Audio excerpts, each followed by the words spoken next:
Hay historias que terminan cuando aparece un culpable y luego están otras, las que siguen abiertas. Hay algunas que aunque hayan pasado casi 30 años, por ejemplo, este caso tiene una carta de rescate, tiene una familia millonaria, tiene una casa donde en teoría nadie entró y una investigación que todavía hoy sigue dividiendo a los especialistas, pero lo más inquietante es que prácticamente todas las personas cercanas a la pequeña John Bennett Ramsey llegaron a ser sospechosas en algún momento. La madre, el padre, su hermano, amigos de la familia, empleados, vecinos, desconocidos, uno tras otro, todos parecían tener algo que explicar, y ninguno logró responder a todas las preguntas, porque esta no es solamente una historia de un caso sin resolver. Es un rompecabezas donde algunas piezas parecían pertenecer a otra caja, y mientras más intentas acomodarlas, menos sentido tiene la imagen.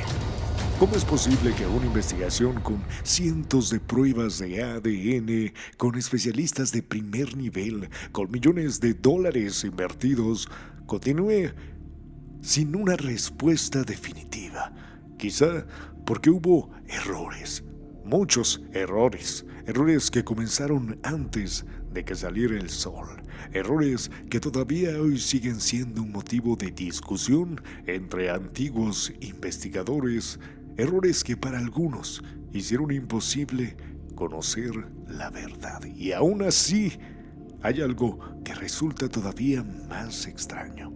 En los últimos años, nuevos análisis científicos y nuevas solicitudes para revisar las evidencias han vuelto a colocar este caso en los titulares, como si la historia se negara a quedarse en el pasado, como si todavía hubiera alguien esperando que por fin todo salga a la luz. Pero para entender cómo llegamos hasta aquí, tenemos que regresar a una mañana que para millones de personas comenzó como cualquier otra después de Navidad, y que para una familia marcaría el inicio de una pesadilla que nunca terminaría. 26 de abril del año de 1996. Boulder, Colorado, 5 de la mañana. Afuera todavía era de noche. Las luces del árbol seguían encendidas, los regalos permanecían debajo de las ramas, y dentro de aquella enorme casa nadie imaginaba que en cuestión de minutos comenzaría uno de los casos criminales más famosos de la historia moderna, y que algunas personas empezarían como cualquier otra historia, con un disparo, otras con un grito. Esta comenzó con una hoja de papel colocada sobre la escalera, y esa hoja cambiaría absolutamente todo en esta historia. La historia de John Bennett Ramsey. La casa de los Ramsey estaba en el número 755 de la calle 15, más bien de 7,000 metros cuadrados de construcción. 3 pisos, sótano, varias habitaciones, escaleras que parecían no terminar nunca. Era una de esas casas donde cualquiera imaginaría una Navidad perfecta. Y de hecho, no estaba exactamente exagerado lo que había ocurrido unas horas antes. La noche del 25 de diciembre había transcurrido entre abrazos, fotografías, regalos y reuniones familiares. John Ramsey, presidente de una importante empresa tecnológica, había pasado la tarde con su esposa Patsy y su hijo Burke, la pequeña John Bennett. Habían visitado amigos, habían cenado, habían vuelto a casa cansados, y al día siguiente viajarían en su avión privado para seguir celebrando las fiestas con otros familiares. Todo estaba planeado, las maletas estaban listas, la ropa preparada, los regalos acomodados. Era una familia que vivía con orden, con horarios, con una agenda perfectamente organizada.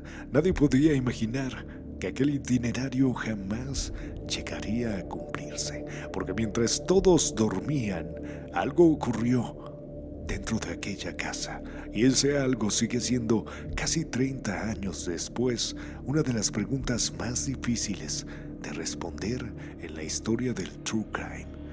A las 5:45 de la mañana aproximadamente, Patsy Ramsey despertó más tarde. Diría que bajó por la escalera principal para comenzar los preparativos del viaje, pero apenas descendió unos escalones, vio algo que no recordaba haber dejado allí: 3 hojas de papel, colocadas curiosamente sobre uno de los peldaños. No era una nota rápida, no era un mensaje escrito con prisa. Eran casi 2 páginas y media, escritas a mano, lo suficientemente largas como para que muchos investigadores se preguntaran algo desde el primer día.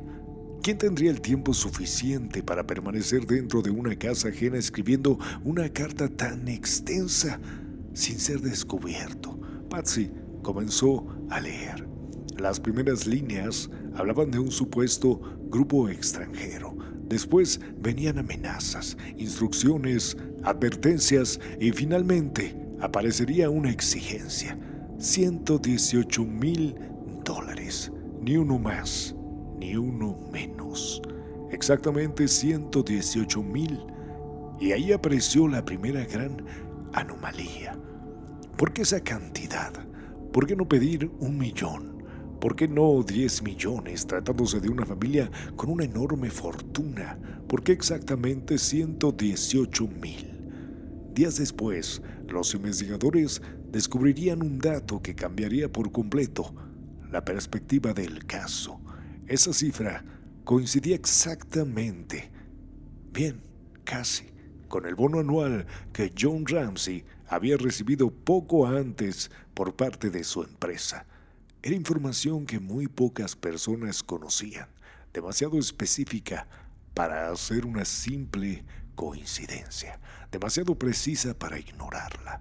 Y esa pequeña cifra terminó convirtiéndose en una de las pistas más inquietantes de toda la investigación. Patsy dejó de leer. Corrió directamente hacia la habitación de John Benet, empujó la puerta. La cama estaba vacía. Las cobijas seguían allí, pero la pequeña no. Según su relato, fue en ese instante cuando sintió que el mundo se detenía. No buscó primero por toda la casa, no revisó cada habitación, no salió al jardín. Tomó el teléfono marcando al 911 y aquella llamada se convertiría en una de las grabaciones más analizadas de la historia criminal estadounidense.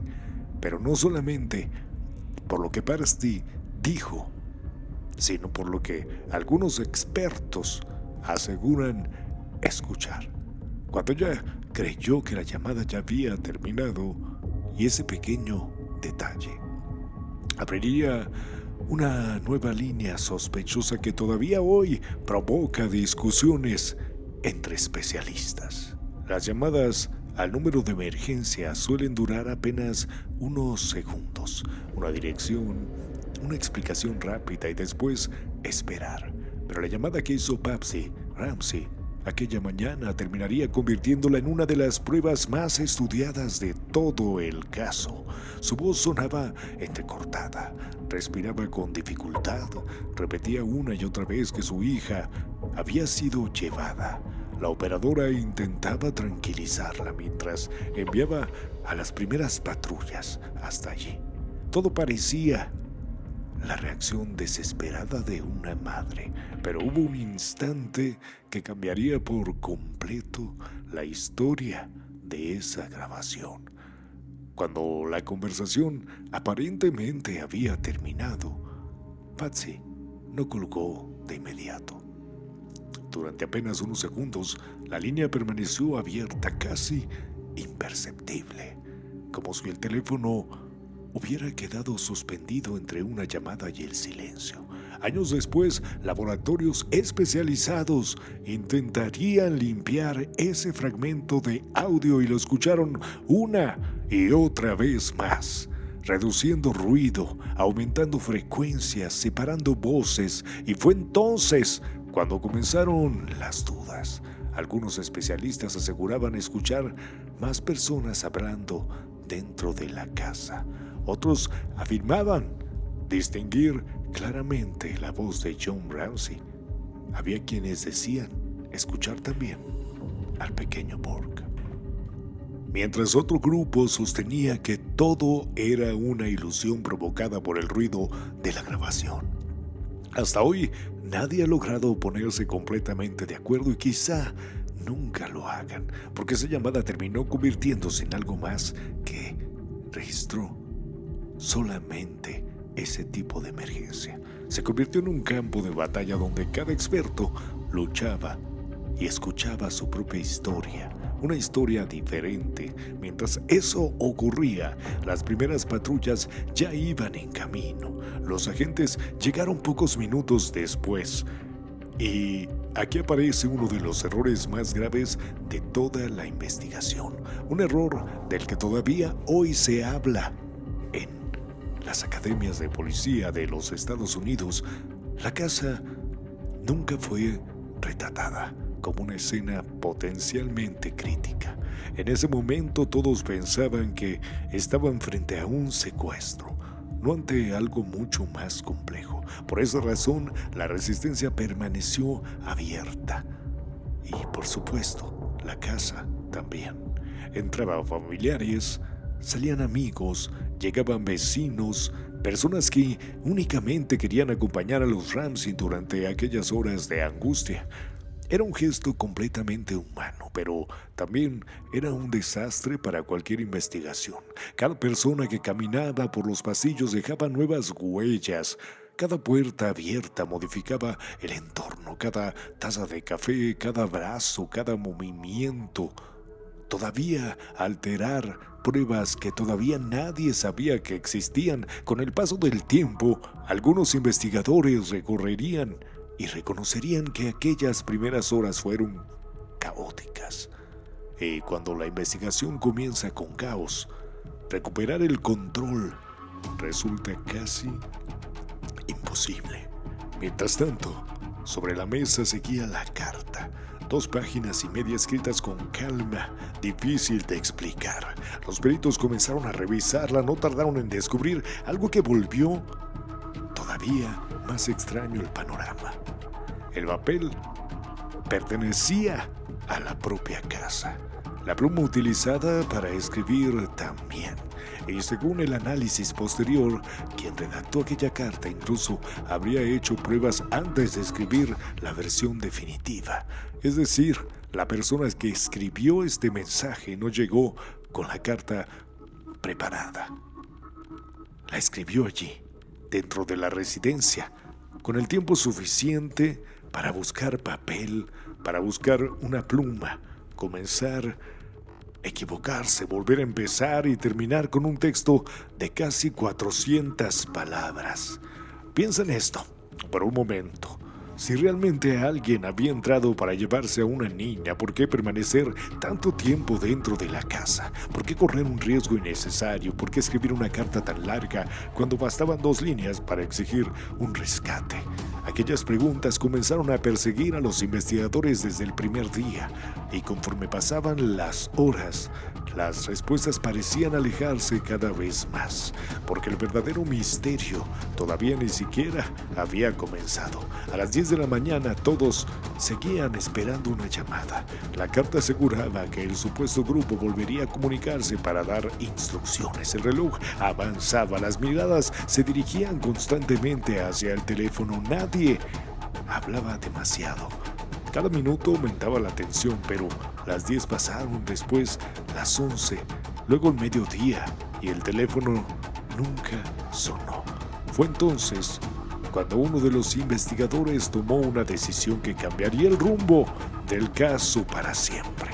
La decisión que, hasta hoy, sigue siendo motivo de debate entre policías, criminólogos criminólogos especialistas porque aquella orden descendería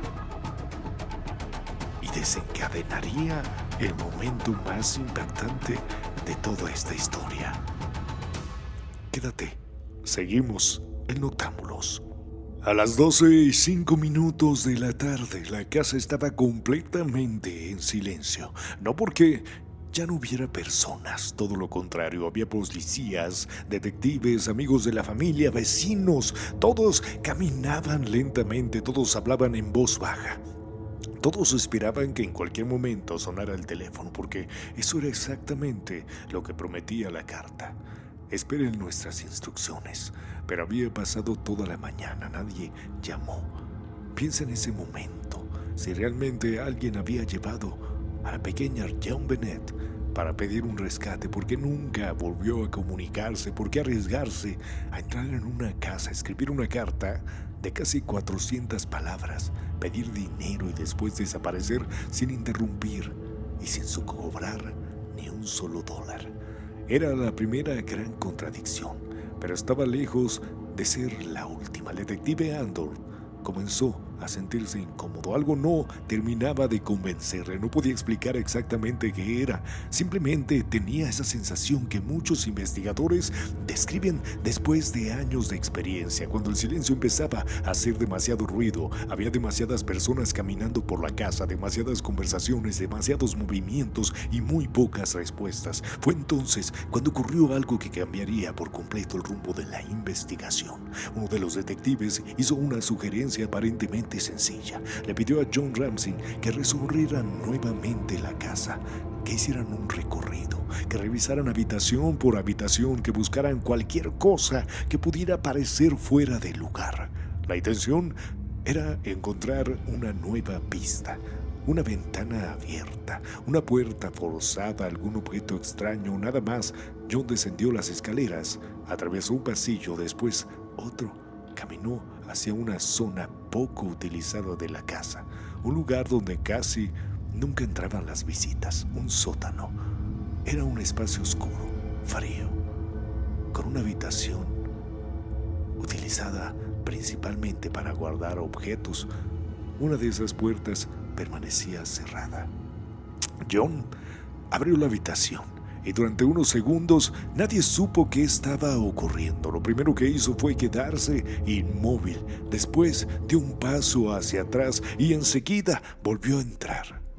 Lo que había del otro lado de esa puerta haría que el suspenso del secuestro dejara de ser para siempre un caso de secuestro. En cuestión de unos segundos todo cambió. Y aquí aparece otra decisión que hasta el día de hoy sigue siendo duramente cuestionada. En lugar de salir inmediatamente para avisar a los investigadores, John Ramsey hizo algo completamente inesperado. Tomó entre sus brazos a John Bennett y comenzó a subir las escaleras. Imagínate esa escena.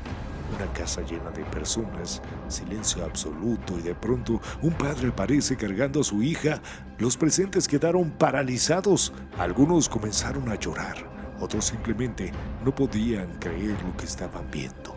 Pero para los investigadores acababa de ocurrir algo mucho más grave. La escena acababa de alterarse de manera irreversible. Al mover el cuerpo, cualquier rastro, cualquier fibra, cualquier huella, cualquier evidencia microscópica podía cambiar de lugar para siempre. Con el paso de los años, muchos expertos dirían que ese fue uno de los momentos más devastadores de toda la investigación, porque desde ese instante ya no podía saber con absoluta certeza cómo era exactamente aquella escena cuando fue encontrada, y eso en un caso donde cada detalle podía significar la diferencia entre encontrar al responsable o perderlo para siempre. Era un golpe casi imposible de reparar.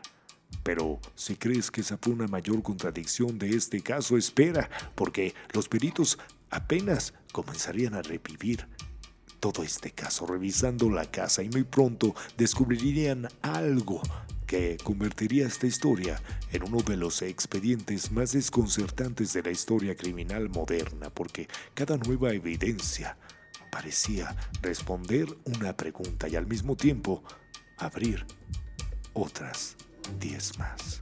Hay expedientes que terminan cuando aparece un culpable. Otros terminan cuando un juez dicta una sentencia, pero existen unos cuantos, muy pocos, que simplemente nunca terminan. El caso John Bennett Ramsey parece pertenecer a esta clase de historias, porque cada vez que alguien cree haber encontrado una respuesta, aparece una nueva pregunta.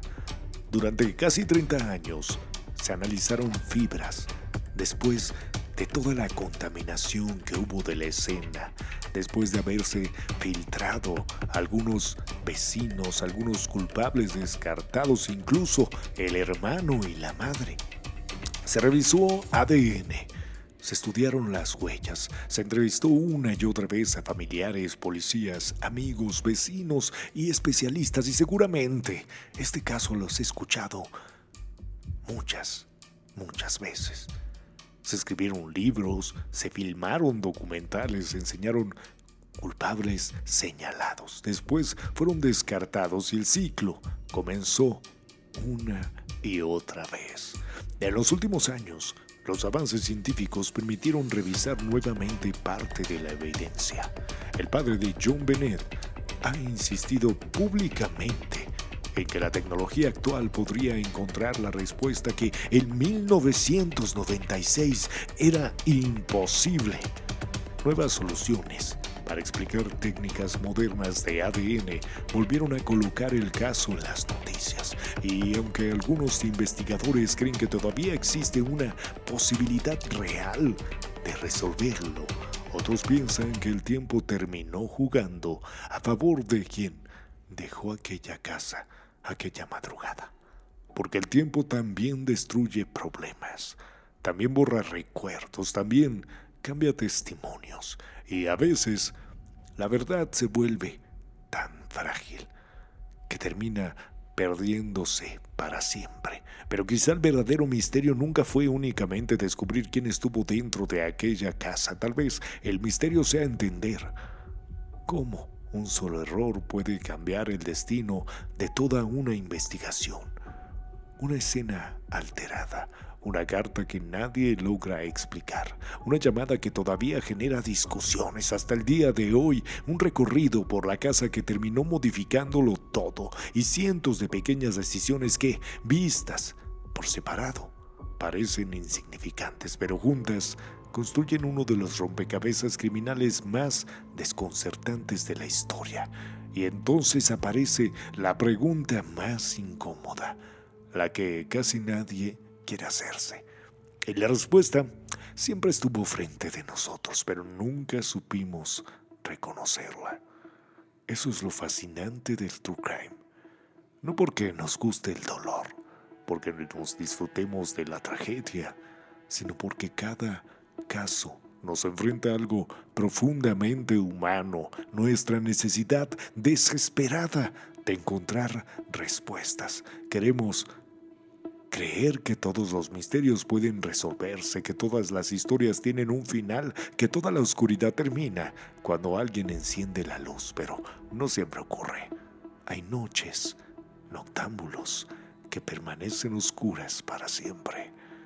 Y quizá por eso seguimos regresando a este caso, no buscando solamente un hombre, sino buscando tranquilidad, buscando cerrar una puerta que nunca dejó de estar entreabierta. Tal vez algún día la ciencia consiga responder lo que las investigaciones no pudieron. Tal vez permanezca una prueba olvidada, un nuevo análisis, una confesión o quizá no, quizá este sea uno de los casos destinados a sobrevivir a todos los que intenten resolverlo, porque hay historias que pertenecen a los tribunales y otras que terminan convirtiéndose en leyendas. Esta es una de ellas.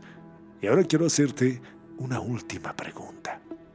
No para responderla hoy, sino para que la lleves contigo cuando termine este episodio. Si hubieras estado en aquella mañana, ¿qué detalle había llamado primero tu atención? ¿La carta? la cantidad exacta del rescate, la llamada al 911, la escena, las contradicciones o el silencio, porque a veces los misterios no se resuelven encontrando una respuesta, se resuelven haciéndose la pregunta correcta y quizá esa pregunta todavía nadie la ha hecho. Buenas noches. Nos escuchamos en el próximo episodio de Noctámbulos, porque mientras el mundo duerme, todavía quedan historias que contar. Yo soy Rafa Urbal y que tengas una noche llena de amor. Escrito por El Cronista de la Noche, con voz de Rafael Urbal.